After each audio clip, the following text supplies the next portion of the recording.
ya makan yar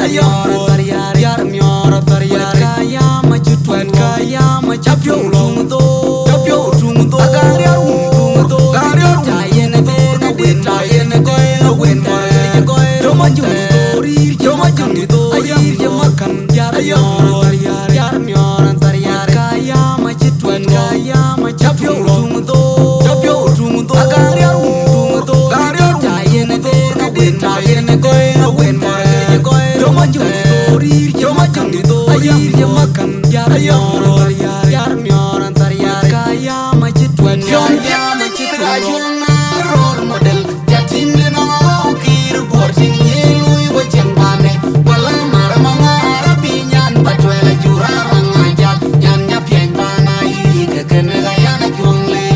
yon piel nyir ga jona role model jatin no kir gorjin yelu wa jambane wala maramanga rabinyan patwela jura rangaja yan nya pyen bana yi keken ga yana jongle yon piel nyir ga jona role model jatin no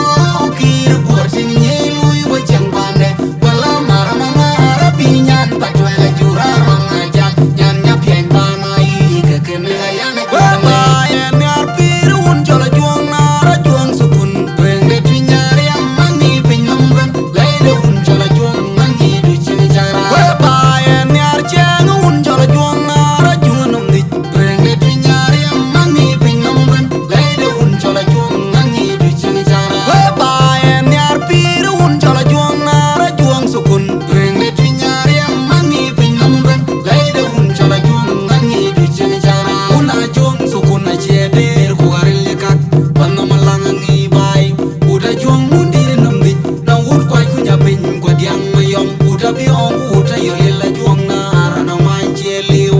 yon piede nyir ga jon na role model jatin no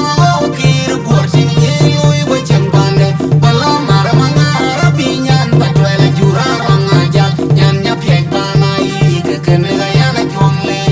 yon piede nyir ga jon na role model jatin no kir gorjin yelu wa jambande wala maramanga rabinyan patwela jura rangaja yan nya pyen bana yi keken ga yana jongle yon piede nyir ga jon na role model jatin no kir gorjin yelu wa jambande wala maramanga rabinyan patwela jura rangaja yan nya pyen bana yi keken ga yana jongle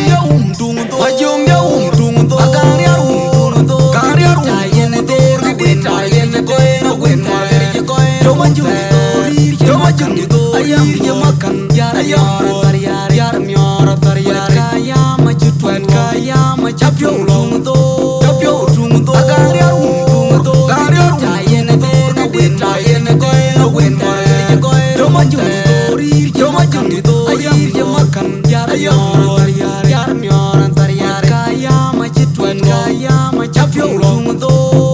tung to agar ya jayen de na win goy to ma jung to ayam ya makan yar